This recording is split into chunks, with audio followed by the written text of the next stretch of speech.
Hello class. तो आज परमाणु संरचना का अपन 13 नंबर लेक्चर देखने जा रहे हैं। परमाणु संरचना में लास्ट जो लेक्चर था उसमें अपन एनर्जी के रिगार्डिंग जो बेसिक टर्म्स है उनकी बात कर रहे थे। ठीक है, ऊर्जा से संबंधित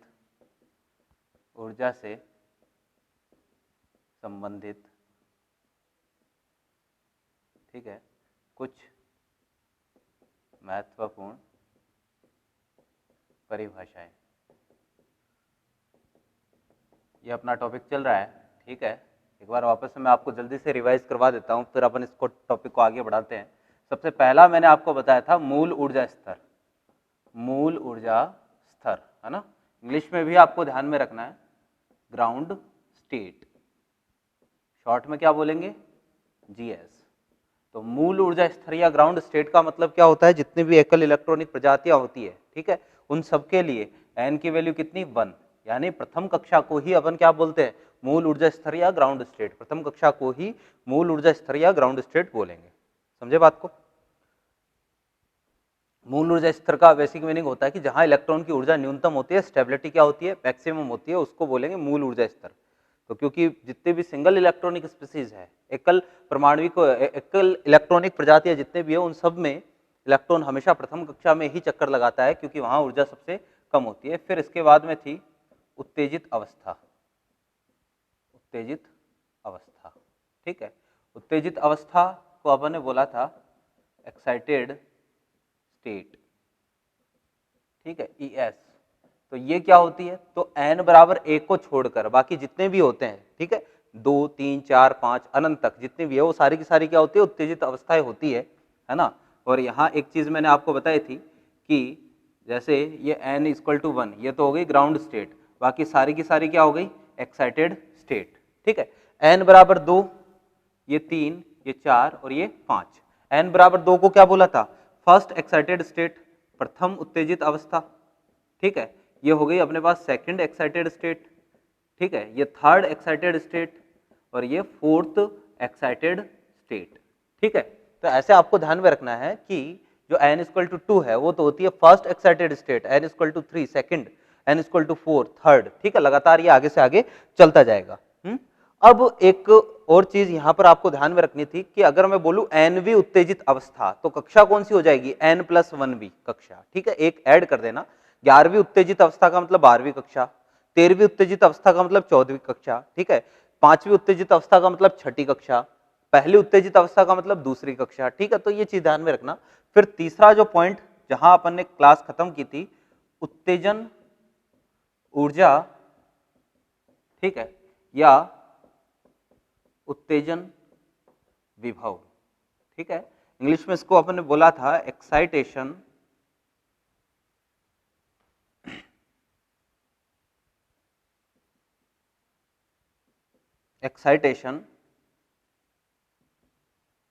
एनर्जी या एक्साइटेशन पोटेंशियल। ठीक है, एक्साइटेशन एनर्जी या एक्साइटेशन पोटेंशियल, शॉर्ट में इसको बोलेंगे अपन EE या EP। ठीक है, अब ये होता क्या है, तो इसको समझने के लिए मैंने आपको ये बताया था कि इलेक्ट्रॉनों का उत्तेजन वर्ड का मतलब क्या होता है, इलेक्ट्रॉन का नीचे से ऊपर जाना। ठीक है, और दूसरा होता है, एक तो एक्साइटेशन होता है यानी इलेक्ट्रॉन नीचे से ऊपर जाता है, एक होता है डी एक्साइटेशन यानी इलेक्ट्रॉन वापस से ऊपर से नीचे आता है। दोनों वर्ड को मिला के संक्रमण अपन बोल सकते हैं। तो संक्रमण का मतलब जो है वो आप समझते हो कि या तो इलेक्ट्रॉन नीचे से ऊपर जाएगा या इलेक्ट्रॉन ऊपर से नीचे आएगा। ठीक है, तो अपने पास कभी भी इलेक्ट्रॉन, ये चीज ध्यान में रखनी है कि जब भी इलेक्ट्रॉन नीचे से ऊपर जाएगा यानी कम ऊर्जा स्तर से उच्च ऊपर के ऊर्जा स्तर में जाएगा, ज्यादा ऊर्जा स्तर में जाएगा, कम ऊर्जा से ज्यादा ऊर्जा की तरफ जाएगा, इलेक्ट्रॉन नीचे से ऊपर जब भी जाएगा तो इसको ऊर्जा अवशोषित करनी पड़ेगी। और ऊर्जा का अवशोषण किस रूप में होगा, फोटोन के रूप में। कितनी ऊर्जा अवशोषित करेगा, तो जिन दो ऊर्जा अंतरालों के बीच में, जिन दो कक्षाओं के बीच में इलेक्ट्रॉन जो है उसका उत्तेजन हो रहा है, उन दोनों के ऊर्जा अंतराल के बराबर ऊर्जा का फोटोन अवशोषित करके नीचे से ऊपर जाएगा। और जब भी इलेक्ट्रॉन ऊपर से नीचे आएगा तो फोटोन के रूप में ऊर्जा का उत्सर्जन करेगा। और कितनी ऊर्जा का उत्सर्जन करेगा, तो दोनों के ऊर्जा अंतराल के बराबर की ऊर्जा का उत्सर्जन करेगा। क्लियर है बात। ठीक है, तो यहां उत्तेजन ऊर्जा का मतलब अपन एक बार वापस से इसको समझ लेते हैं। ध्यान से देखना कि कोई भी परमाणु है, ये अपने पास n = 1, 2, 3, 4 और ये मान लो अनंत जो भी है वट उससे कोई फर्क नहीं पड़ेगा, n equal to 1, n equal to 2, n equal to 3, n equal to 4 और ये अनंत। अभी अनंत की बात अपन नहीं करेंगे, तो ध्यान से देखना जरा कि इलेक्ट्रॉन को आपको कहां से कहां भेजना है। उत्तेजन ऊर्जा का मतलब होता है इलेक्ट्रॉन को ग्राउंड स्टेट से किसी उत्तेजित अवस्था तक भेजते हैं। ये अपने पास हो गई प्रथम उत्तेजित अवस्था, फर्स्ट एक्साइटेड स्टेट। ये हो गई भाई सेकंड एक्साइटेड स्टेट। ये हो गई थर्ड एक्साइटेड स्टेट।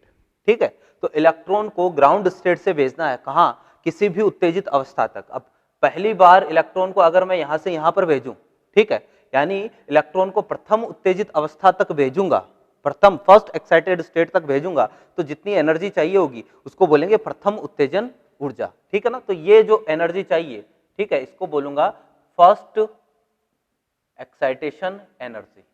ठीक है, इलेक्ट्रॉन को कहां से कहां, 1 से 2 में भेजोगे तो फर्स्ट एक्साइटेशन एनर्जी कितनी होगी, तो भाई E2 माइनस E1 के बराबर होगी। जिन दो अवस्थाओं के बीच में इलेक्ट्रॉन का संक्रमण हो रहा है उन दोनों की ऊर्जा अंतराल के बराबर की ऊर्जा आपको देनी पड़ेगी। क्लियर है बात? ठीक है, तो first excitation energy equal to E2 minus E1। फिर अगर इलेक्ट्रॉन को ग्राउंड स्टेट से आप कहां भेज रहे हो, ग्राउंड स्टेट से आप भेज रहे हो सेकंड उत्तेजित अवस्था तक, सेकंड एक्साइटेड स्टेट तक भेज रहे हो, तो इसको अपन बोलेंगे सेकंड एक्साइटेशन एनर्जी। ठीक है, और ये होगी कितनी, तो अब इन दोनों के ऊर्जा अंतरालों के बराबर यानी E3 माइनस E1 इतनी होगी। क्लियर है? फिर अगर इलेक्ट्रॉन को आप n इक्वल टू 1 से n इक्वल टू 4 यानी तीसरी उत्तेजित अवस्था तक भेज रहे हो, तो इसको बोलूंगा थर्ड एक्साइटेशन एनर्जी। होगी कितनी, तो E4 माइनस E1 इतनी होगी।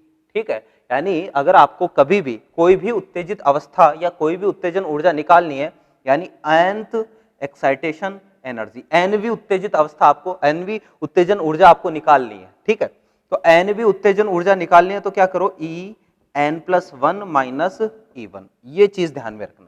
ठीक है ना, क्या कर दोगे कि जो भी उत्तेजन ऊर्जा आपको निकालनी है तो उसमें एक ऐड कर दो, वो आपके पास कक्षा की संख्या आ जाएगी, उस कक्षा की संख्या में से प्रथम कक्षा की ऊर्जा को क्या कर दो, माइनस कर दो, तो उत्तेजन ऊर्जा आ जाएगी। समझ गए बात को? और यहां से जो है, यहां उत्तेजन विभव के बारे में मैंने आपको बताया था कि जो ऊर्जा आएगी, ऊर्जा तो इकाई क्या होगी, इलेक्ट्रॉन वोल्ट में। ऊर्जा की इकाई क्या, इलेक्ट्रॉन वोल्ट। ठीक है, और अगर केवल विभव पूछा है तो विभव में केवल जो है वो इकाई क्या देखनी है आपको, वोल्ट देखनी है। यही इसके साथ ही अपन एक एग्जाम्पल देख लेते हैं तो जल्दी समझ में आएगा। ध्यान से देखना जरा कि क्वेश्चन के फॉर्म में इसको देख लेते हैं। ठीक है ना, मैंने आपको बोल दिया कि हाइड्रोजन परमाणु की प्रथम उत्तेजन ऊर्जा, उत्तेजन ऊर्जा क्या होगी, क्या होगी। ठीक है, ये मेरा क्वेश्चन है कि हाइड्रोजन परमाणु की प्रथम उत्तेजन ऊर्जा क्या होगी। क्लियर? तो अब क्वेश्चन पढ़ने के बाद उत्तेजन ऊर्जा का मतलब क्या होता है, इलेक्ट्रॉन को किसी ग्राउंड स्टेट से, इलेक्ट्रॉन को ग्राउंड स्टेट से किसी भी उत्तेजित अवस्था तक भेजने के लिए जितनी ऊर्जा चाहिए उसको अपन बोलते हैं उत्तेजन ऊर्जा। तो प्रथम उत्तेजन ऊर्जा अगर पूछी है तो इसका मतलब इलेक्ट्रॉन को कहां से कहां भेजेंगे, ग्राउंड स्टेट से फर्स्ट एक्साइटेड स्टेट। और फर्स्ट एक्साइटेड स्टेट का मतलब n इक्वल टू कितना हो गया, 2। कक्षा की संख्या कौन सी, प्रथम उत्तेजित अवस्था का मतलब हो गया कक्षा की संख्या कौन सी, दूसरी, यानी इलेक्ट्रॉन को 1 से 2 में भेजना है। तो फर्स्ट, प्रथम उत्तेजन ऊर्जा पूछी है तो first excitation energy is equal to क्या बोलूंगा, E2 माइनस E1।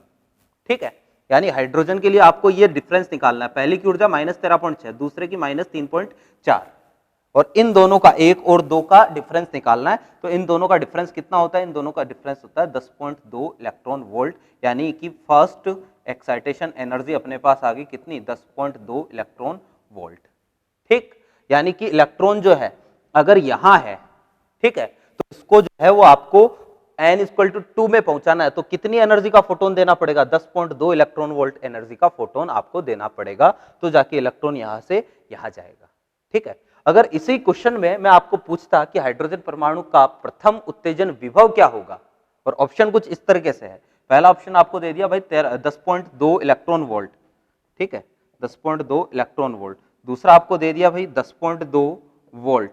तीसरा आपको दे दिया भाई -10.2 इलेक्ट्रॉन वोल्ट, और चौथा आपको दे दिया भाई प्लस या -10.2 वोल्ट। ठीक है, ये आपको 4 ऑप्शन कुछ इस तरीके से दे दिया, और मैंने पूछा क्या हाइड्रोजन परमाणु का प्रथम उत्तेजन विभव क्या होगा, ठीक है।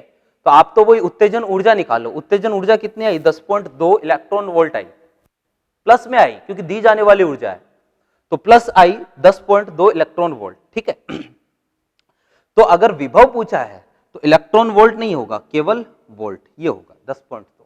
क्लियर है बात, ठीक है। तो जब भी विभव पूछे तो आपको क्या करना है, यूनिट जो है वो क्या रखनी है, वोल्ट रखनी है, ठीक है ना। तो ये तीसरी अपने पास डेफिनेशन थी, मेरे ख्याल से बात समझ में आ गई होगी। एक एग्जाम्पल अपन ने देखा, आगे और भी एग्जाम्पल देखेंगे, बहुत सारे एग्जाम्पल अपन को इस पर करने पड़ेंगे तो जाके ये चीज़ें क्लियर होगी ठीक से। और देखते हैं अगली जो डेफिनेशन है उसकी तरफ चलते हैं। देखो 4 नंबर है अपने पास, आयनन ऊर्जा या आयनन विभव, ठीक है, आयनन ऊर्जा या आयनन विभव, इसको अपन बोलेंगे हिंदी में, इंग्लिश में आयोनाइजेशन एनर्जी या आयोनाइजेशन पोटेंशियल, ठीक है, आयनाइजेशन एनर्जी या आयनाइजेशन पोटेंशियल, ठीक है। अब वही आयनन विभव और ऊर्जा में कंफ्यूज मत होना, ठीक है, कि एनर्जी निकाल ली तो बस विभव का मतलब वोल्ट रखना है आपको, है ना। तो आयनाइजेशन एनर्जी या आयनाइजेशन पोटेंशियल का मतलब क्या होता है, देखो जरा, आयनन ऊर्जा या आयनन विभव, ठीक है, इसका रिलेशन जो है वो कहीं ना कहीं आप बोल सकते हो उत्तेजन ऊर्जा के जैसा ही है। आपको समझना है कि ये नाभिक, ये n इक्वल टू 1 2 3 और ये अनंत, ठीक है ना, n बराबर अनंत, ये n बराबर 1, ठीक है। तो अब ये ध्यान में रखना है कि उत्तेजन ऊर्जा का मतलब तो ये होता है कि इलेक्ट्रॉन को मूल ऊर्जा स्तर से कहां भेजते हैं, किसी भी उत्तेजित अवस्था तक भेजते हैं, तो जितनी ऊर्जा चाहिए उसको उत्तेजन ऊर्जा बोलते हैं। आयनन विभव या आयनन ऊर्जा का मतलब होता है इलेक्ट्रॉन को मूल ऊर्जा स्तर से कहां भेजेंगे, अनंत पर, ठीक है। इलेक्ट्रॉन को n इक्वल टू 1 से कहां भेजेंगे, अनंत पर। तो n बराबर 1 से अनंत पर भेजने के लिए आवश्यक ऊर्जा को क्या बोलेंगे अपन, आयनन ऊर्जा बोलेंगे।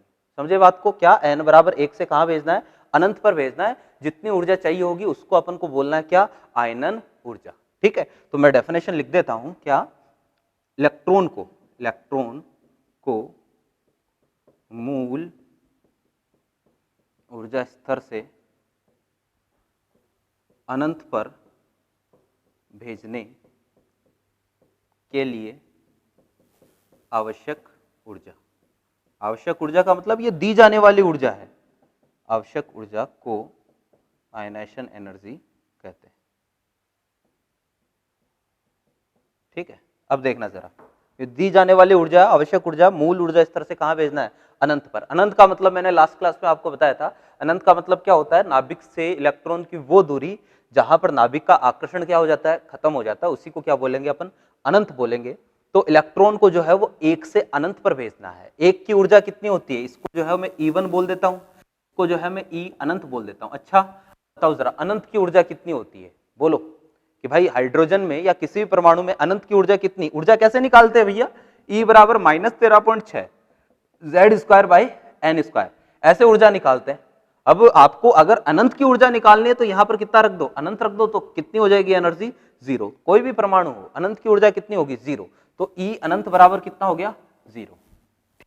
अब क्या करते थे, जो अपन ने आयोनाइजेशन एक्साइटेशन एनर्जी में किया था, अपन ने उत्तेजन ऊर्जा में जो काम किया था, क्या किया था कि इलेक्ट्रॉन चाहे किन्हीं भी दो ऊर्जा स्तरों के मध्य जो है संक्रमण करे, दोनों के बीच का ऊर्जा अंतराल निकाल लो, बस उतनी ऊर्जा अपन को चाहिए होगी। यहां पर भी आपको यही करना, इन दोनों के बीच का ऊर्जा अंतराल।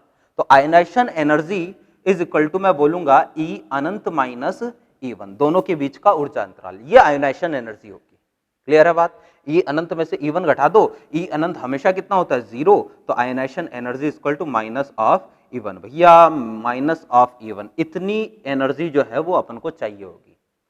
यानी आपको क्या करना है, अगर किसी भी परमाणु की आयनन ऊर्जा आपसे पूछे तो सिंपल सा काम ये करेंगे कि जो E1 है उसका क्या कर देंगे, नेगेटिव कर देंगे, ठीक है। जैसे हाइड्रोजन परमाणु के लिए अगर मैं पूछ लूं आपको कि भाई हाइड्रोजन परमाणु की आयनन ऊर्जा की गणना करो, तो हाइड्रोजन परमाणु के लिए E1 कितना, -13.6 इलेक्ट्रॉन वोल्ट होता है, 1 से लेकर 5 तक याद करवाई थी। तो हाइड्रोजन परमाणु के लिए E1 कितना, -13.6 इलेक्ट्रॉन वोल्ट, ठीक। तो आयोनाइजेशन एनर्जी कितनी हो जाएगी, बस इतनी होगी, प्लस में होगी, प्लस 13.6 इलेक्ट्रॉन वोल्ट। यानी हाइड्रोजन परमाणु में इलेक्ट्रॉन पहली कक्षा में चक्कर लगा रहा है, उसको 13.6 इलेक्ट्रॉन वोल्ट का फोटोन आप दे दो तो इलेक्ट्रॉन जो है वो कहां पहुंच जाएगा, अनंत पर पहुंच जाएगा। समझ गए बात को, ठीक है। तो ये अपने पास हो गई आयनाइजेशन एनर्जी। अच्छा पूछ लेता आयनन विभव कितना होगा, तो कितना होगा, 13.6 वोल्ट होगा, ठीक है। ये विभव हो गया, ये ऊर्जा हो गई, ठीक। तो ये हो गया भाई आयनन ऊर्जा या आयनन विभव, ठीक है। इसके बाद जो लास्ट अपने पास डेफिनेशन आती है 5 नंबर, उसको अपन बोलते हैं भाई पृथक्करण ऊर्जा, पृथक्करण ऊर्जा है ना, सेपरेशन एनर्जी।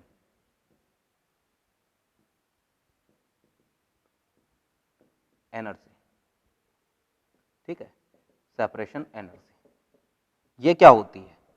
तो भाई देखो अगर उत्तेजन ऊर्जा आपने समझ लेना तो बाकी तो ये सिंपल सा काम है मेरे ख्याल से, इसमें दिक्कत नहीं आएगी। मूल ऊर्जा स्तर का मतलब n=1, उत्तेजित अवस्था का मतलब एक को छोड़कर बाकी की सारी। ये हो सकता है थोड़ा सा आपको कंफ्यूज करे, लेकिन आप अगर चाहो तो इसको समझ सकते हो। 2 बार मैंने एक्सप्लेन कर दिया, और वापस से देखना तो वीडियो को रिवाइड करो और इसको समझने की कोशिश करेंगे। अभी न्यूमेरिकल जब करेंगे तो भी ये बार बार आएगा, देखेंगे इसको। आयनन ऊर्जा, आयनन ऊर्जा अगर ये समझ में आ गया तो ये भी आ जाएगा और ये भी आ जाएगा, ठीक है ना, सिंपल सा काम है।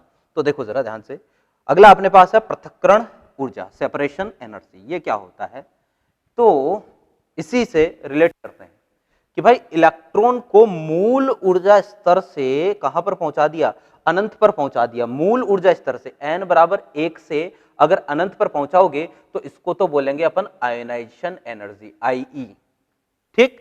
मूल ऊर्जा स्तर से अनंत पर पहुंचाओगे तब तो आयोनाइजेशन एनर्जी, ठीक है। मूल ऊर्जा स्तर के अलावा, मूल ऊर्जा स्तर को छोड़कर किसी अन्य ऊर्जा स्तर से अगर अनंत पर पहुंचाओगे, मूल ऊर्जा स्तर को छोड़कर किसी अन्य ऊर्जा स्तर से अगर इलेक्ट्रॉन को अनंत पर पहुंचाओगे, जितनी ऊर्जा चाहिए होगी उसको सेपरेशन एनर्जी बोलेंगे। वापस से सुनो कि इलेक्ट्रॉन को लिख देता हूं, इलेक्ट्रॉन को मूल ऊर्जा स्तर के अतिरिक्त किसी अन्य ऊर्जा स्तर से अनंत पर पहुंचाने के लिए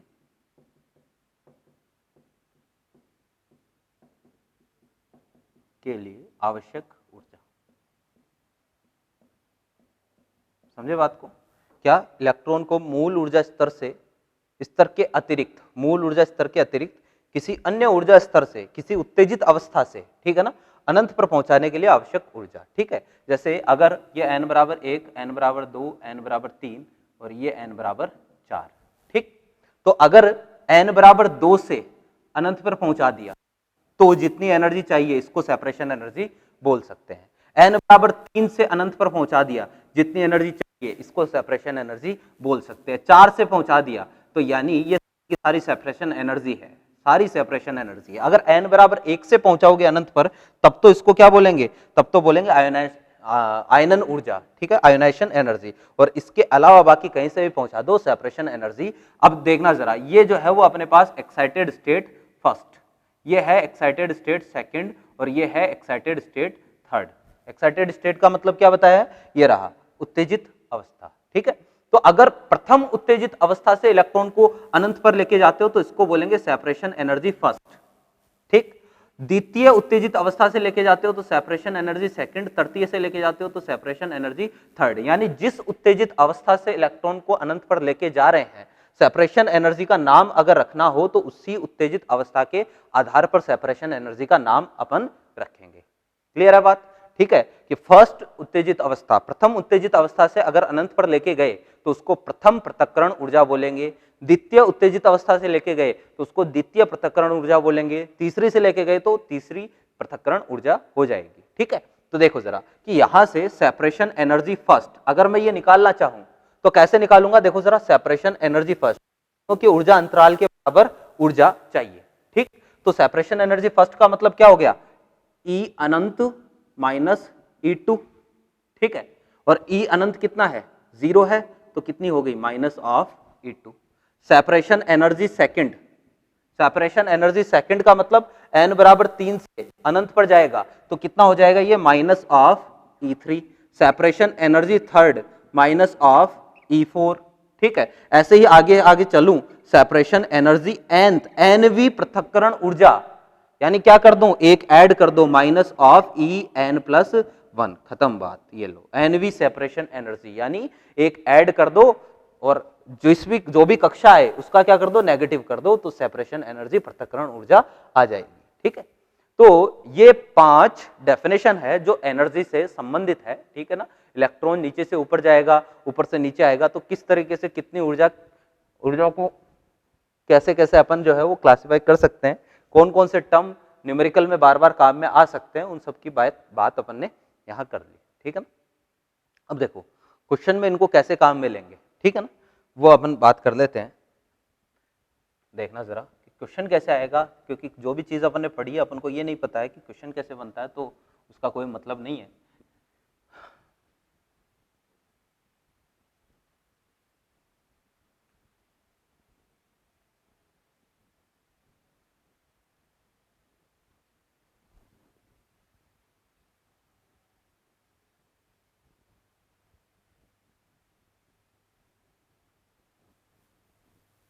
हाँ भाई देखो,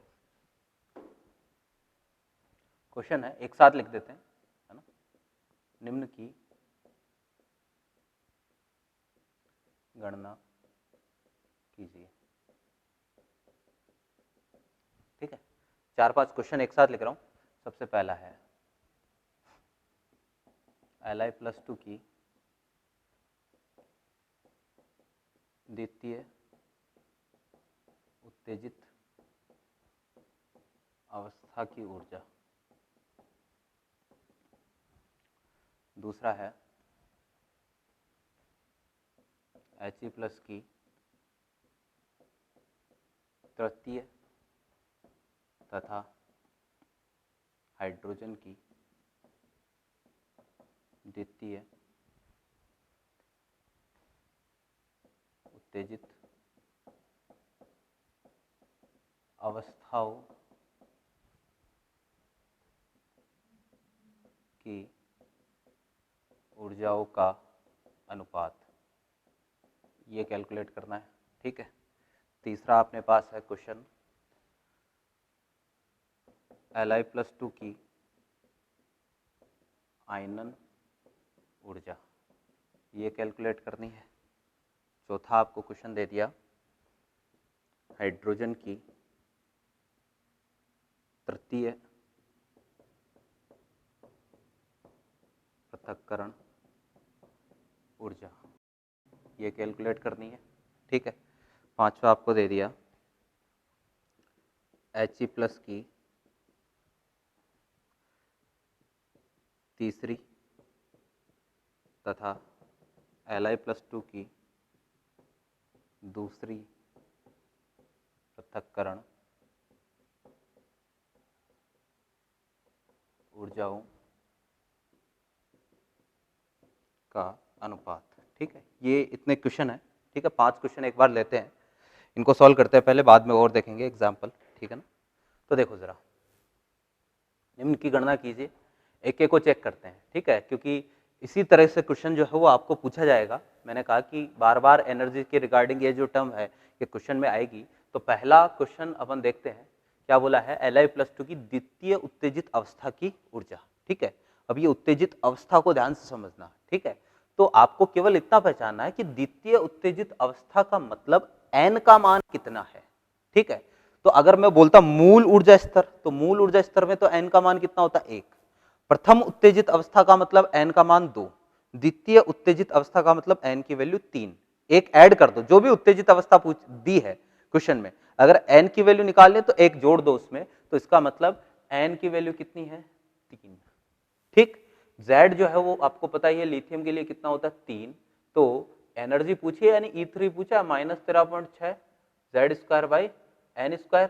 तो ये क्या हो जाएगा, कैंसिल, 9 से 9 कैंसिल हो जाएगा, तो कितना आएगा, -13.6 इलेक्ट्रॉन वोल्ट। ये हो गया पहला। तो केवल आपको जो है ये वर्ड जो है ना, क्योंकि ये फॉर्मूला अपन ने, हाँ फॉर्मूला इनमें कोई नया नहीं है, कोई नई काम नहीं करना है, केवल जो पहले वाला फॉर्मूला है उसी से आंसर आएगा, ठीक है ना, बस इन वर्ड्स को समझना है। सेकंड जो है वो आपको दे रखा है He+ की तृतीय तथा हाइड्रोजन की द्वितीय उत्तेजित अवस्थाओं की ऊर्जाओं का अनुपात, ठीक है। तो He+ की थर्ड एक्साइटेड स्टेट, इसका मतलब क्या हो गया, n का मान कितना है, n का मान बता दो केवल 4, ठीक है ना, एक ऐड कर दो कि भाई He+ की तृतीय और हाइड्रोजन की द्वितीय उत्तेजित अवस्था, ठीक है, तो और हाइड्रोजन की कौन सी, सेकंड एक्साइटेड स्टेट, इसका मतलब n बराबर कितना हो गया 3, क्लियर है। तो अब n बराबर 4 n बराबर 3 का अनुपात, अनुपात पूछा है तो यहां से मैं बोल सकता हूं भाई E1/E2 बराबर Z1 square by Z2 square, नीचे आ जाएगा N1 स्क्वायर, ऊपर चला जाएगा N2 स्क्वायर, क्लियर है।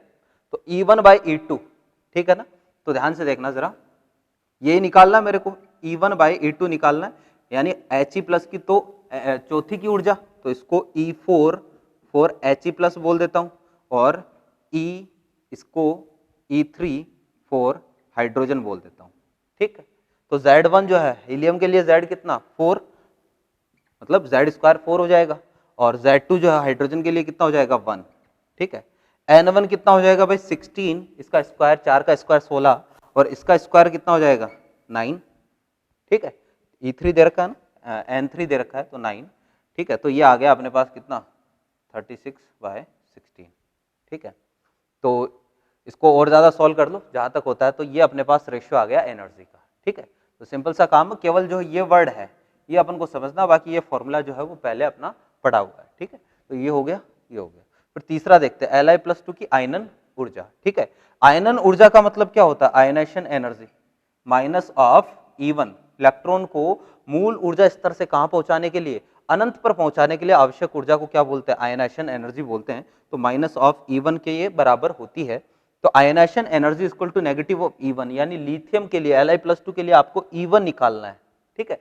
तो सिंपल सा काम ये करेंगे कि E1 बराबर हाइड्रोजन का E1 कितना 13.6 मल्टीप्लाइड बाय Z स्क्वायर, इसको 9 से गुणा कर दो, ये E1 आ गया, और आयनाइजेशन एनर्जी आपको पूछी है तो इसी का क्या कर दो, प्लस कर दो, ये आयनाइजेशन एनर्जी, यानी इतनी एनर्जी देनी पड़ेगी, तो इलेक्ट्रॉन जो है वो n=1 को छोड़कर कहां चला जाएगा, अनंत पर चला जाएगा, समझ गए, ठीक है। तो ये हो गया अपने पास तीसरा। चौथा पूछा हाइड्रोजन की तृतीय पृथक्करण ऊर्जा, तीसरी सेपरेशन एनर्जी, तो चौथा है separation energy third for hydrogen, ठीक है।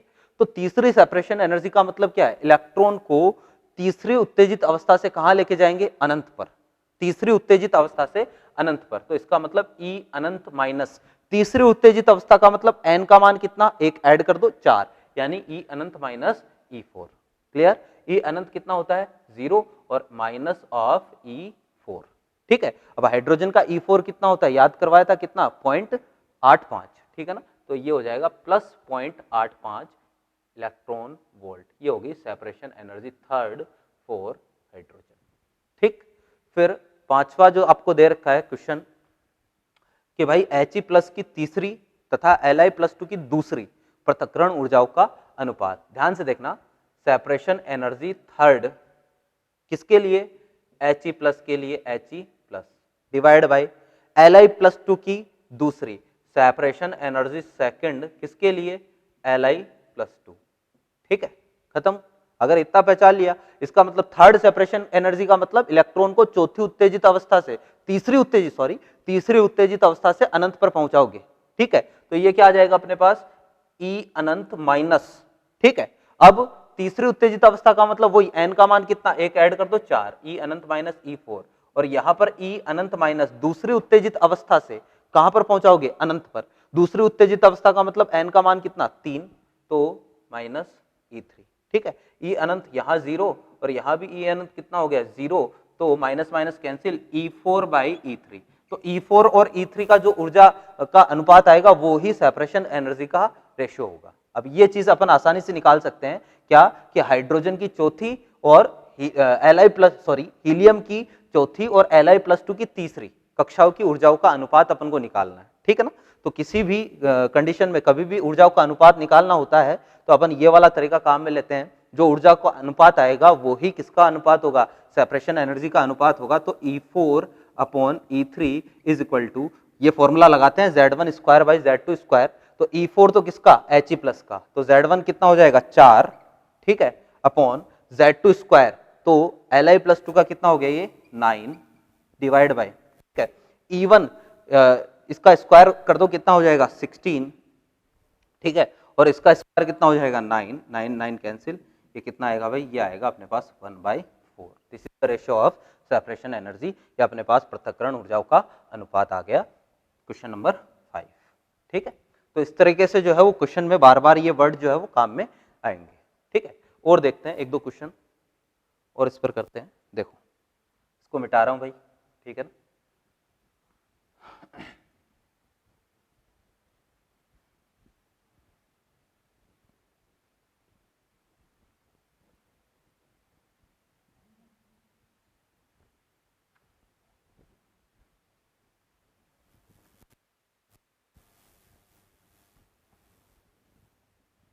देखो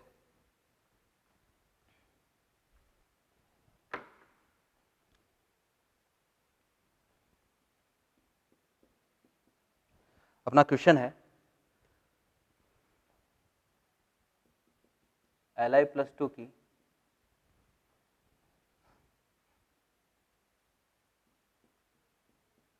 तीसरी तथा हाइड्रोजन की दूसरी उत्तेजित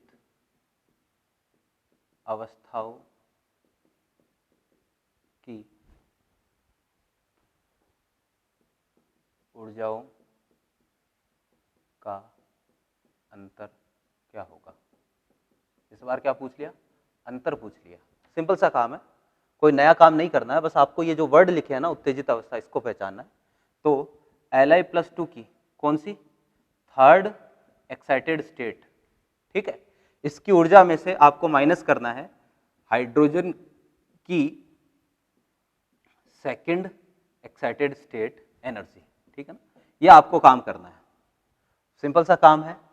तीसरी उत्तेजित अवस्था का मतलब आपको n का मान कितना दे दिया, एक ऐड कर दो 4, यानी E4 of Li plus 2 minus, ठीक है, हाइड्रोजन की सेकंड उत्तेजित अवस्था, सेकंड का मतलब n का मान 3, यानी E3 ऑफ हाइड्रोजन, खत्म बात, ठीक है।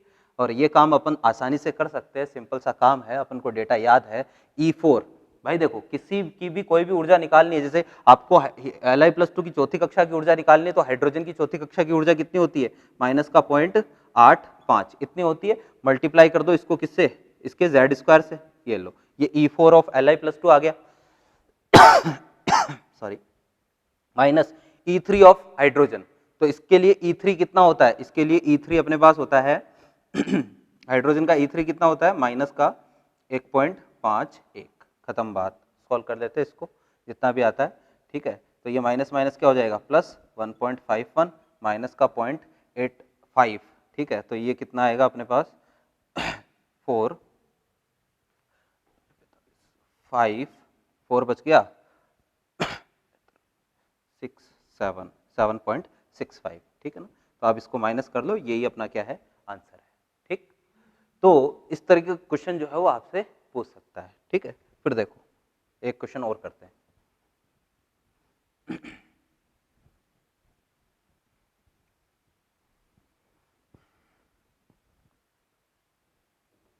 क्वेश्चन है हाइड्रोजन परमाणु में यदि इलेक्ट्रॉन चौथी उत्तेजित अवस्था से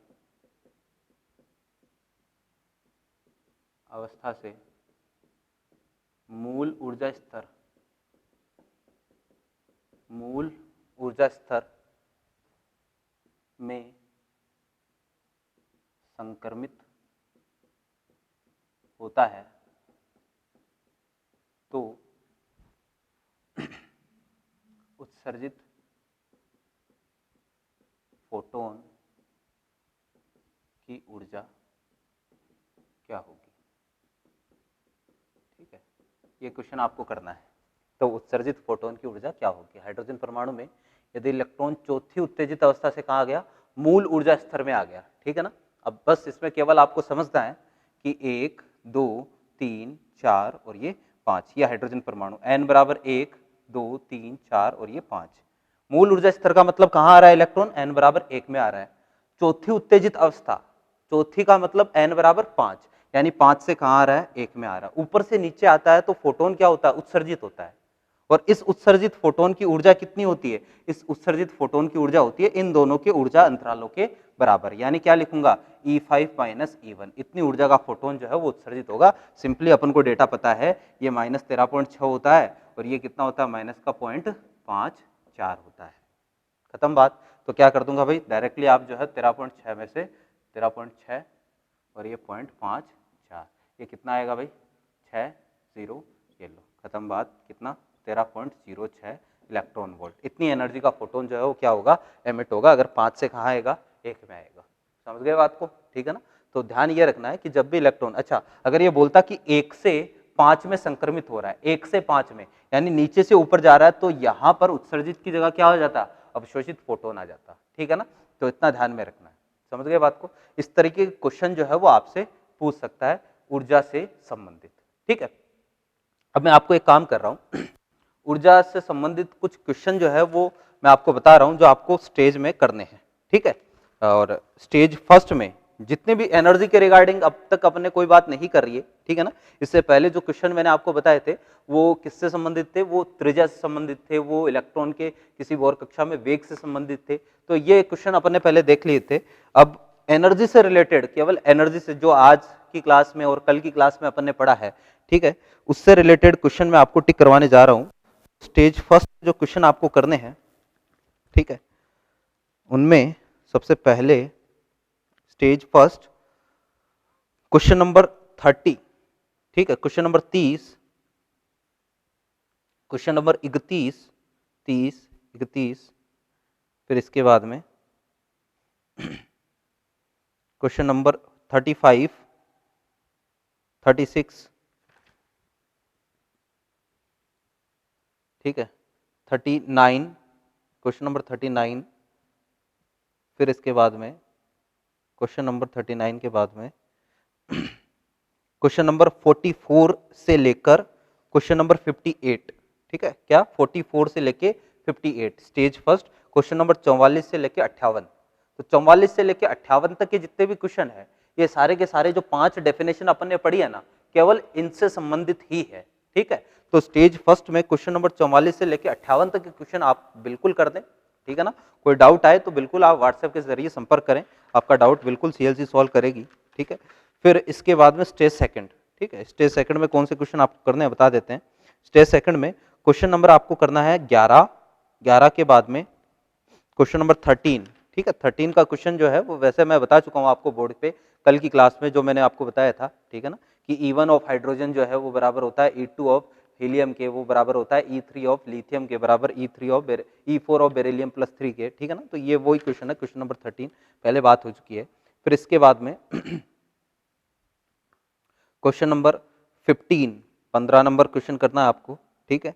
फिर इसके बाद में जो क्वेश्चन आपको करना है, केवल एनर्जी से संबंधित क्वेश्चन ही करेंगे, क्वेश्चन नंबर 28 और 29, ठीक है, 30, ठीक है, 28, 29, 30, 32, 33, 34, ठीक है। फिर इसके बाद क्वेश्चन नंबर 34 के बाद में 38, 39,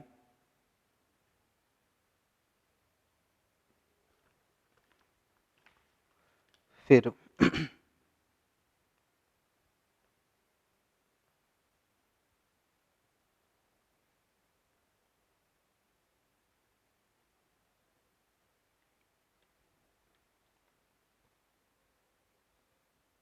एनर्जी के रिगार्डिंग इसमें और कोई क्वेश्चन दिखाई नहीं दे रहा है, ठीक है ना। तो स्टेज सेकंड में ये जो क्वेश्चन दिए हैं ये ही आप कर लेना। इसके बाद ये बाद में देखेंगे। चलो क्वेश्चन नंबर 109, 109 ये आपको करना है, ठीक है। फिर 109 के बाद में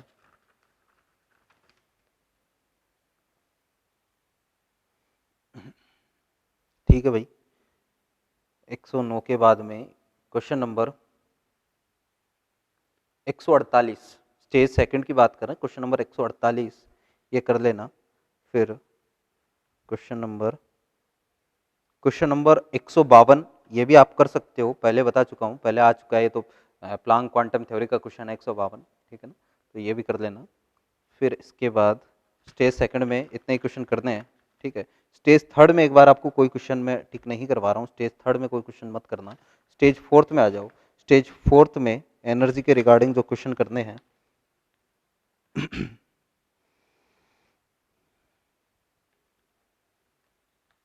स्टेज फोर्थ में क्वेश्चन नंबर 14 करना है आपको, 14 नंबर क्वेश्चन है ना, ऊर्जा निकालने से संबंधित है, ठीक है। फिर 14 के बाद में आपको और कोई क्वेश्चन, क्वेश्चन नंबर 30 कर लेना, ऊर्जा से संबंधित है 30 नंबर क्वेश्चन, ठीक है। फिर इसके बाद क्वेश्चन नंबर 34 भी आपको करना है, ये भी एनर्जी से संबंधित क्वेश्चन ही है, पहले आ चुका है। क्वेश्चन नंबर 35 करना है, ठीक है। फिर क्वेश्चन नंबर 39 ये भी करना है, क्लियर है, बस इतने ही हो गए, ठीक है। तो ये सारे क्वेश्चन जितने भी मैंने आपको बताए आज, ये सारे के सारे कहीं ना कहीं ऊर्जा से संबंधित क्वेश्चन ही है, ठीक है ना। जितना अपन ने अब तक एनर्जी के बारे में पढ़ा है वो सारी चीजें इसमें आ गई है, कवर हो गई है, ठीक है। थोड़ा सा टॉपिक को अपन आगे बढ़ा देते हैं। अच्छा, नेक्स्ट क्लास में मैं आपको ये सारे क्वेश्चन जो है, इनमें से कुछ क्वेश्चन, सारे नहीं, इनमें से कुछ क्वेश्चन अपने बिहाफ पर सॉल्व करवाऊंगा क्लास में। तो त्रिज्या, वेग और ऊर्जा, इन तीन चीजों से संबंधित जो पिछले क्लास में मैंने आपको टिक करवाए थे क्वेश्चन, त्रिज्या से संबंधित करवाए थे, वेग से संबंधित, और इस क्लास में ऊर्जा से संबंधित, ये सारे क्वेश्चन आपको नेक्स्ट क्लास तक करके लाने हैं, ठीक है ना। तो लेक्चर नंबर 14 में अपन इनको डिस्कस करेंगे, थोड़ा सा आगे बढ़ाते हैं टॉपिक को, ठीक है ना। तो देखना जरा ध्यान से, संक्रमण करते हुए इलेक्ट्रॉन से संबंधित राशियां, ठीक है, ये अपना टॉपिक है, संक्रमण करते हुए इलेक्ट्रॉन से संबंधित राशियां, ठीक है भाई। इस टॉपिक को ध्यान से पढ़ना, क्योंकि ये आगे अपने बहुत काम में आएगा जब स्पेक्ट्रम पढ़ेंगे। तो स्पेक्ट्रम पूरा का पूरा इसी थ्योरी पर बेस्ड है, मैं जो बताने जा रहा हूँ, ध्यान से देखो, ठीक है। ये अपने पास मान लो E1 है, ये अपने पास E2 है, ठीक है।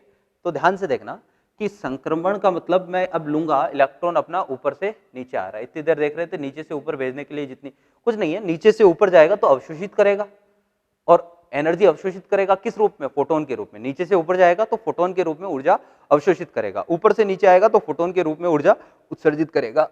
तो इस बार इलेक्ट्रॉन अपना ऊपर से नीचे आएगा, ठीक है। अगर इलेक्ट्रॉन ऊपर से नीचे आएगा तो ऊर्जा क्या करेगा, उत्सर्जित करेगा, ठीक है। और किस रूप में, फोटोन के रूप में, फोटोन, ठीक है। तो ये उत्सर्जित फोटोन है। अब इस फोटोन से रिलेटेड, ये जो उत्सर्जित फोटोन है, इस फोटोन से रिलेटेड आपको क्या क्या चीजें पूछ सकता है, ऐसी कौन कौन सी राशियां हैं जो इस फोटोन से रिलेटेड है और वो आपसे कैलकुलेट करवा सकता है। तो सबसे पहली चीज, इस फोटोन की ऊर्जा आपसे पूछ सकता है ई, कि भाई ये उत्सर्जित फोटोन की ऊर्जा कितनी होगी। तो ये तो अपन डिस्कस कर ही चुके हैं, कितनी होगी, तो ये ऊर्जा होगी इन दोनों के ऊर्जा अंतरालों के बराबर E2 माइनस E1, ठीक है। अब इसको पूरी तरह से अपन कैलकुलेट कर भी लेंगे तो E बराबर कितना हो जाएगा, E2 माइनस E1। इसको जो है ना आप डेल्टा E भी बोल सकते हो। डेल्टा E क्यों, क्योंकि ये एक ऊर्जा क्या, एक तरीके से क्या हो गया, डिफरेंस हो गया, ठीक है ना। तो इसको E2 माइनस E1, ठीक है। और क्या पूछ सकता है, इस फोटोन, फोटोन है तो भाई किसी भी फोटोन की ऊर्जा जो है वो कितनी होती है, फोटोन की ऊर्जा, तो फोटोन की ऊर्जा है ना E बराबर अपन क्या बोलते हैं, एच न्यू या फिर hc अपॉन लैम्डा। तो हो सकता है कि इस फोटोन से संबंधित आपको आवर्ती पूछ ले, हो सकता है कि इस फोटोन से संबंधित आपको तरंग दैर्घ्य पूछ ले, हो सकता है कि इस फोटोन से संबंधित तरंग संख्या आपको पूछ ले। तो ये चार चीजें आपसे कैलकुलेट करवा सकता है। पहला डेल्टा ई, ठीक है, डेल्टा ई का मतलब ऊर्जा अंतराल, इलेक्ट्रॉन ऊपर से नीचे आएगा तो कितनी एनर्जी का फोटोन उत्सर्जित करेगा। तो ध्यान से देखना जरा कि डेल्टा ई अगर निकालना है तो आपने कहा कि E2 माइनस E1, ठीक है। इसको जो है मैं N1 बोल देता हूं, इसको N2 बोल देता हूं, ठीक है। अब किसी भी कक्षा में अगर इलेक्ट्रॉन की आपको ऊर्जा निकालनी हो ठीक है। तो अपन क्या करते हैं, कौन सा फॉर्मूला काम में लेते हैं, E बराबर काम में लेते हैं -13.6 Z square by N square. किसी भी कक्षा में अगर इलेक्ट्रॉन की ऊर्जा निकालनी हो तो ये सूत्र काम में लेते हैं, यहाँ रख देते हैं। तो डेल्टा E बराबर अपने पास -13.6, क्योंकि परमाणु तो एक ही है तो Z तो सेम ही रहेगा, तो जेड स्क्वायर अपॉन यहाँ पर E2 की जगह आ जाएगा N2 स्क्वायर, क्योंकि E2 की ऊर्जा निकाल रहे हैं, माइनस फिर अगेन 13.6, यहाँ पर आ जाएगा जेड स्क्वायर और नीचे आ जाएगा N1 स्क्वायर। ठीक है, अब इसको सॉल्व करते हैं, माइनस माइनस प्लस हो जाएगा, इस प्लस को आगे ले आता हूँ तो डायरेक्टली लिख देता हूँ डेल्टा E बराबर 13.6 into Z square by N1 square minus 13.6 into Z square by N2 square. ठीक है, अब इन दोनों में से जो चीज कॉमन आ रही है उसको कॉमन ले लो, तो डेल्टा E क्या हो जाएगा अपने पास, डेल्टा E हो जाएगा भैया 13.6 Z square 1 by N1 square minus 1 by N2 square. ये जो वैल्यू है ये अपने पास किसकी आ गई, डेल्टा E की। आप चाहो तो इस सूत्र से निकाल लो, ठीक है ना, कभी भी ऊर्जा अंतराल निकालना तो अपन इस सूत्र से निकाल सकते हैं, या फिर अपन डायरेक्टली भी, अगर आपको 1 से लेके 5 तक हाइड्रोजन के लिए याद है तो ये सूत्र जो है वो लगाने की जरूरत नहीं पड़ेगी, अपन डायरेक्टली भी एनर्जी क्या कर सकते हैं, निकाल सकते हैं। ठीक है ना, तो ये सूत्र जो है वो कहीं आ जाए, कहीं मॉड्यूल में लिखा तो आप जो है ये मत सोचना कि सर ने बताया नहीं है या फिर कुछ अलग है। ठीक है ना, ये सूत्र कुछ नहीं है, ये दो ऊर्जाओं का, दो कक्षाओं की ऊर्जाओं का अंतराल के बारे में आपको बताता है। ठीक है ना, तो एनर्जी अपन ने कैलकुलेट कर ली, E equal to delta E equal to कितनी होती है 13.6 Z square 1 by N1 square minus 1 by N2 square. Clear है बात, ठीक है। अब देखो बाकी की जितनी भी राशियां हैं, डेल्टा E तो चेक कर ही लिया अपन ने, ठीक है, ये तो पहले भी अपन को निकालना आता था। क्या करते थे कि भाई दोनों की ऊर्जा अंतराल के बराबर की ऊर्जा जो है वो अपन क्या कर देते थे, घटा के बाद में निकाल लेते हैं। अब बाकी की राशियों में से सबसे इंपॉर्टेंट चीज है ये लैम्डा, ठीक है, वेवलेंथ। अगर वेवलेंथ निकाल लेंगे तो न्यू आ जाएगा, न्यू बार भी आ ही जाएगा, ठीक है, क्योंकि न्यू इज इक्वल टू क्या होता है, सी बाय लैम्डा होता है, न्यू बराबर तो सी बाय लैम्डा होता है। सी तो अपन को पता ही है 3 गुणा 10 की घात 8, और लैम्डा जो है वो आ जाएगा तो न्यू आ जाएगा। न्यू बार क्या होता है, nu bar equal to 1 by lambda होता है, ठीक है ना, तो लैम्डा अगर आ गया तो न्यू भी आ जाएगा, लैम्डा आ गया तो न्यू बार भी आ जाएगा। तो कुछ भी पूछ ले, अपन लैम्डा जो है वो कैलकुलेट करना सीख लेते हैं। लैम्डा कैसे निकालते हैं कि इलेक्ट्रॉन जब ऊपर से नीचे आता है, ठीक है, ऊपर से नीचे आता है तो जो फोटोन उत्सर्जित करेगा उसकी तरंग दैर्घ्य कितनी होगी, ये चीज अपन को कैलकुलेट करनी है। ध्यान से देखना, ऊपर से नीचे आते हुए फोटोन की तरंग दैर्घ्य कैलकुलेट करनी है। देखो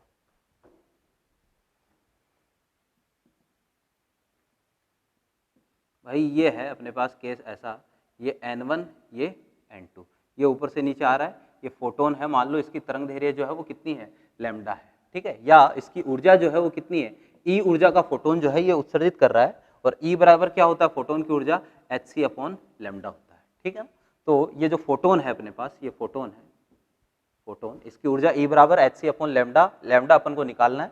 E का मान होगा कितना, E का मान होगा भाई E2 माइनस E1, ये E का मान होगा। ठीक है, अब वैल्यू पुट करते हैं, तो ध्यान से देखना कि एनर्जी, टोटल एनर्जी, किसी भी कक्षा में इलेक्ट्रॉन की कुल ऊर्जा, टोटल एनर्जी का सूत्र मैंने दिया था -12 kz E square upon R। ठीक है, R की वैल्यू रख देते हैं, तो सूत्र मैंने याद करवाया था R का -12 kz E स्क्वायर, R का मान n square h square upon 4 pi square m k z E square, ये R का सूत्र था। ठीक है, कुछ कैंसिल हो रहा है, ये कैंसिल हो गया, तो अपने पास E का सूत्र आया m k square z square E square h square. ठीक है, ये अपने पास किसका सूत्र आ गया, E का सूत्र आ गया। तो यहां पर पुट करते हैं, तो E is equal to E2 रख रहे हैं तो n का मान क्या रख देंगे, 2 रख देंगे। ठीक है, तो रखें तो 2 pi square m k square, ठीक है, E4 z square divide by यहाँ n2 square h square minus E तो क्या है, E तो उत्सर्जित फोटोन की ऊर्जा है। ये जो है वो किसी भी कक्षा में इलेक्ट्रॉन की टोटल एनर्जी है। दूसरी कक्षा में एनर्जी की बात कर रहे हैं तो n का मान 2 रख दो, तीसरी में बात कर रहे हैं तो n का मान 3 रख दो। जिस भी कक्षा में इलेक्ट्रॉन की, यहीं से तो 13.6 गुणा Z square by N square आया था कि यहाँ से कांस्टेंट को अलग किया था, उनको सॉल्व किया था तो 13.6 आया था, है ना, तो ये वही सूत्र है।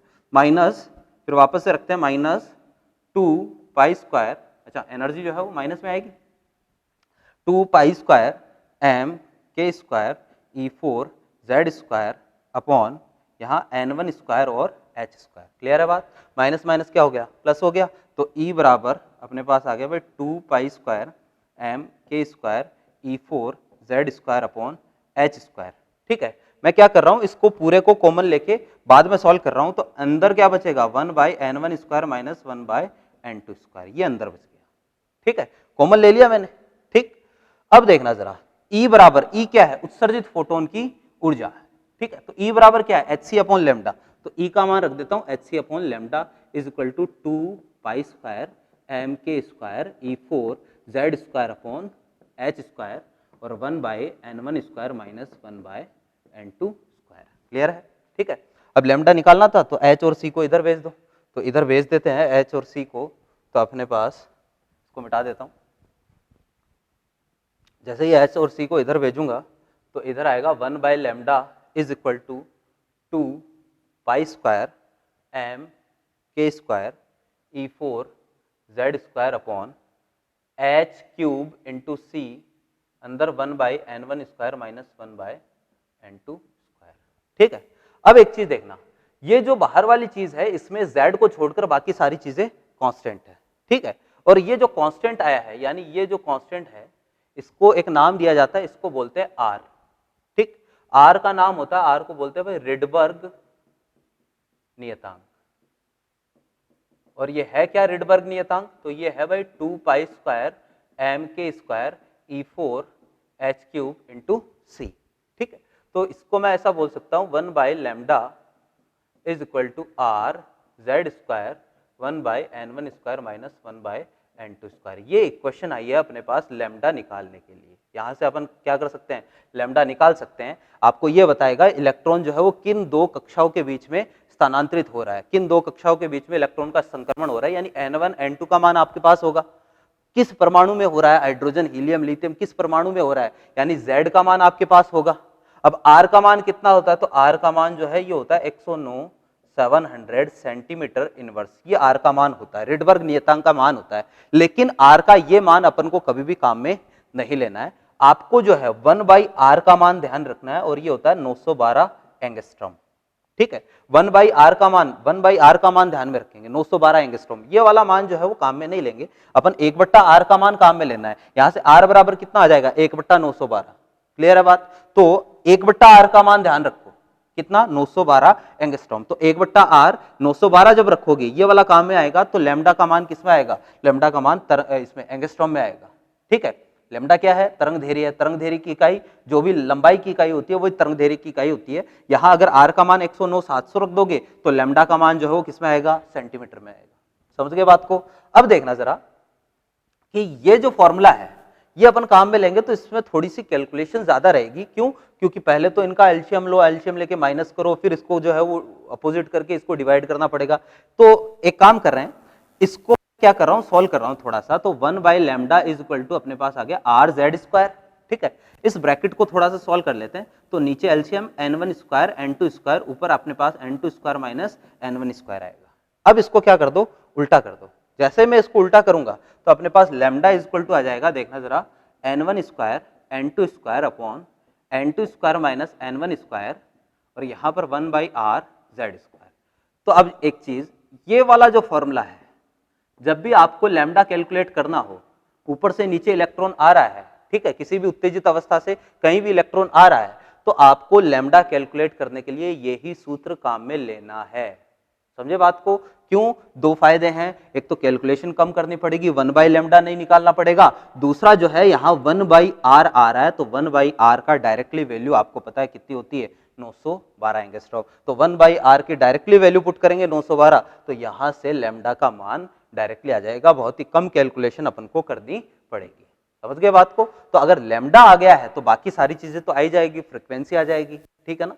फ्रीक्वेंसी के अलावा वेव नंबर आ सकता है, ठीक है, जो भी पूछे वो अपन यहाँ से निकाल सकते हैं। तो संक्रमण करते हुए इलेक्ट्रॉन से संबंधित राशियों में ये जो सूत्र आया है, इसको अपन आगे भी बहुत ज्यादा काम में लेंगे जब अपन क्या पढ़ेंगे, जब अपन पढ़ेंगे भाई स्पेक्ट्रम। तो स्पेक्ट्रम जब पढ़ेंगे इस सूत्र को अपन बहुत ज्यादा काम में लेने वाले हैं, ठीक है। एक क्वेश्चन कर लेते हैं इस सूत्र पर। तो देखो जरा, इसको मिटा रहा हूँ, मेरे ख्याल से आप साथ साथ जो है इसको अपने हिसाब से नोट कर लीजिएगा, क्योंकि ये बहुत चीजें जरूरी है, ठीक है ना। एक क्वेश्चन देखना कैसे आएगा।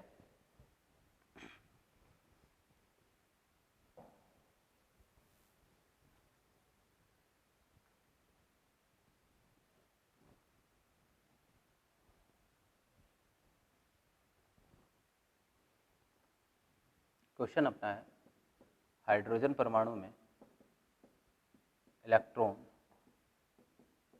चौथी उत्तेजित अवस्था से या तीसरी उत्तेजित अवस्था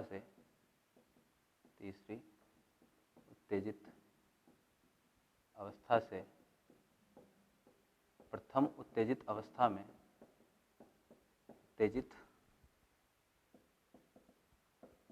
में संक्रमित होता है तो इस दौरान उत्सर्जित फोटोन की तरंगदैर्घ्य क्या होगी। ठीक है, कहाँ से कहाँ, तीसरी से प्रथम में संक्रमित हुआ तो इस दौरान उत्सर्जित फोटोन की तरंगदैर्घ्य क्या होगी, ये आपसे पूछा है। ठीक है, तो ध्यान से देखना जरा कि कभी भी पहले तो ये समझो कि तीसरी उत्तेजित अवस्था का मतलब क्या हो गया, n बराबर 4 और प्रथम उत्तेजित अवस्था का मतलब n बराबर 2, यानी इलेक्ट्रॉन कहाँ से कहाँ आ रहा है, 4 से 2 में। अब n1 कौन सा होगा, n2 कौन सा होगा, तो n1 जो है वो हमेशा नीचे वाला होगा, n2 जो है वो हमेशा कौन सा होगा, ऊपर वाला होगा। इस चीज का ध्यान में रखना, नीचे वाला n1 ऊपर वाला n2। ठीक, तो n2 से n1 में आ रहा है तो कितनी वेवलेंथ का फोटोन एमिट करेगा, तो लैम्डा बराबर सूत्र ये रहा n1 square n2 square upon n2 square minus n1 square 1/r, और हाइड्रोजन है तो z स्क्वायर कितना हो गया, 1 है ना। तो lambda is equal to n1 square, 2 का स्क्वायर कितना 4, n2 स्क्वायर इसका स्क्वायर कितना हो गया 16, n2 square minus n1 square तो 16 माइनस 4 कितना हो गया 12, और 1/r। ठीक है, अगर r के टर्म में पूछे तो r को ऐसा ही पड़ा रहने दो, कोई फर्क नहीं पड़ेगा, ये 4 3 12 हो गया, तो लैम्डा बराबर अपने पास हो गया 16/3r। अगर मान लो वैल्यू दे रखी है तो आप 1/r की वैल्यू पुट कर दो, तो लैम्डा बराबर 16/3 गुणा 912, ये आ गया एंगस्ट्रॉम में। ये कितना आ जाएगा 304 304 64, ये लो इतना एंगस्ट्रॉम, 48 64 एंगस्ट्रॉम। क्लियर है बात, सिंपल सा काम है। ठीक है, फॉर्मूला लगाओ, आंसर जो है वो आ जाएगा। तो किसी भी परमाणु में, जरूरी नहीं है हाइड्रोजन में पूछे आपको, हीलियम लिथियम बेरिलियम किसी में भी पूछ सकता है। ठीक है, ऊपर से नीचे आएगा तो कितनी वेवलेंथ का फोटोन उत्सर्जित करेगा, इतनी वेवलेंथ का फोटोन उत्सर्जित करेगा। ठीक है, बाकी इस फॉर्मूले के रिगार्डिंग जो है आगे बातें अपन नेक्स्ट क्लास में करेंगे, इस सूत्र से संबंधित जितने भी क्वेश्चन और कैसे बनते हैं। ठीक है, और आगे इसको आपको काम में कैसे लेना है। ठीक है, और नेक्स्ट क्लास में आपको क्या करना है, जितना काम मैंने आपको प्रीवियस क्लासों में दिया हुआ है वो सॉल्व करके आना सारा, और अपने बिहाव पर मेरे को जो क्वेश्चन लगेगा कि ये क्लास में डिस्कस होना चाहिए, तो वो क्वेश्चन, मतलब ज्यादातर क्वेश्चन जो है मैं क्लास में डिस्कस करवा दूंगा, आप उसकी टेंशन मत लेना। फिर भी कोई डाउट रह जाए तो आप व्हाट्सएप पर जुड़े रहें, व्हाट्सएप पर बने रहें। ठीक है ना, व्हाट्सएप पर जो है वो भेजते रहें, आपके जो भी डाउट है बिल्कुल सीएलसी आपको उनका रिप्लाई करेगी, जवाब देगी, आपके डाउट सॉल्व होंगे। ठीक है, एनसीईआरटी को 100% फॉलो करना ही करना है, जितना अब तक अपन ने पढ़ा है वो सारा उम्मीद करते हैं आप एनसीईआरटी में से लगातार पढ़ रहे हो। ठीक है, कोई डाउट रह जाए तो एनसीईआरटी की जो भी लाइन है वो लिख के आप व्हाट्सएप करें। ठीक है, उसको भी सॉल्व करेंगे। ठीक है, तो इसके बाद में अपन आगे क्लास में इसको कंटिन्यू करते हैं।